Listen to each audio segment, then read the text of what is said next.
Hi Virtual Academy students, this is Mrs. Stout. I want to take a moment to share with you the expectations from the Virtual Academy concerning your note-taking. What materials will you need to be effective note-takers? You will need a 3-ring binder, something like this.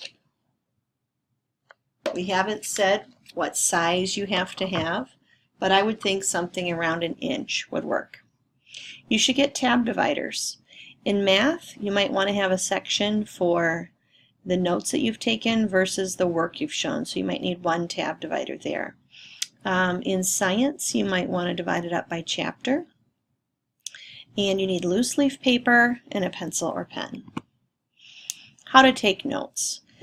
There are 3 types of times that you are taking notes. First of all, you're taking notes while you actively listen to your lessons. You need to write down the title of each lesson at the top of the page. For example, I've given an example here of solving quadratics by factoring. If you don't know what it means to solve, that means when x is 0, what is y? If you don't know what a quadratic is, if you don't know what factoring is, those are important words for you to underline and make a note to yourself that you need to figure out what those words mean. Write down when to use that procedure. Okay, you would not use solving quadratics by factoring if you had something like y equals 3x plus 7, because it's not even a quadratic, it's just a line. Write down 3 examples. A lot of times in math class, they're going to have several written out examples during your lesson. I expect all of those examples to be in your notes. In science, they might draw different diagrams. You need to copy those diagrams down. They might show relationships between words or processes. You need to draw those things out. And finally, use color and highlight things that were important to you or that you need further clarification on. That's how you actively listen and take notes while you listen to a lesson. Section 2 of taking notes is when we're practicing or doing a quiz.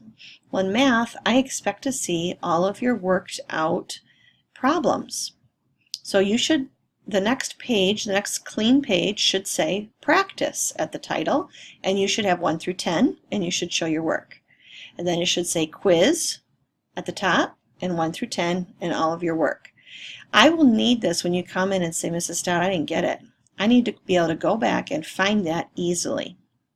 And then the next page would be the title of the next lesson again. And finally, preparing a note card. Maybe you forgot that you can bring in a note card to take tests. Make sure that you're building that note card along the way. If something gave you particular trouble, you can even put an example problem or something from that section 1, a picture, a graph, to remind you when to use that procedure. There's really no limit of what you can write down on that 3x5 card. When do you need to bring this to class? If you're going to be in here working for the day, please bring your notebook. I will have some loose leaf paper in the lab, but printer paper is not going to work in your notebook.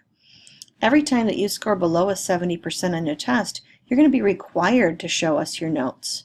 If you didn't take notes on that chapter, you are not going to be allowed to just retake your tests. And I wrote in here on line number 2, no. 2 pages for an entire unit is not enough. 1 page per lesson is the minimum expectation. 3, you need to show us your notes at the end of the first 9 weeks and at the end of the second 9 weeks. Those 2 grades will be averaged together, and it will be entered as 5% of your overall grade.